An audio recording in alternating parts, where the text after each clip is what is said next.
నిజామాబాద్ జిల్లా వర్ని మండల కేంద్రంలో బీజేపీ పార్టీ ఆధ్వర్యంలో విలేకరుల సమావేశం ఏర్పాటు చేశారు.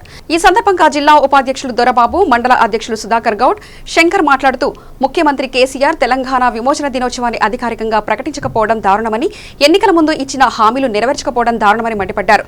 తెలంగాణ విమోచన దినోత్సవం అధికారికంగా జరపాలని, జాతీయ జెండాను ఎగురవేయాలని డిమాండ్ చేశారు.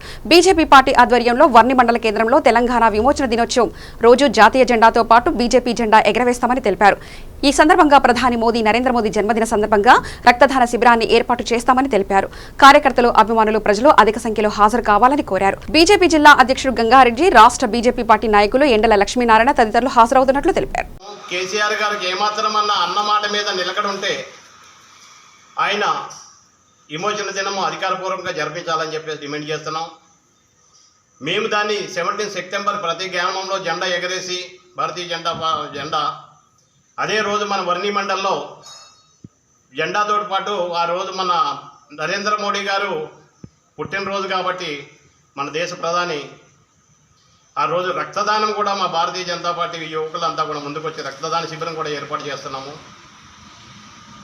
ఈ కార్యక్రమానికి నిజామాబాద్ జిల్లా అధ్యక్షుడు పల్లి గంగారెడ్డి గారు, ఎండల లక్ష్మీనారాయణ గారు కూడా ఆహ్వానిస్తున్నాం. వాళ్ళు కూడా చీఫ్ గెస్ట్గా వస్తారు. పెద్ద ఎత్తున వర్ని సెంటర్లో రక్తదాన శిబిరానికి కార్యకర్తలు, మన తెలంగాణ యువకులంతా కూడా ఉత్సాహంగా వచ్చి దీన్ని జయప్రదం చేయాలని చెప్పేసి కోరుతూ మీ మీడియా అందరినీ కూడా మాకు ఈ అవకాశం ఇచ్చినందుకు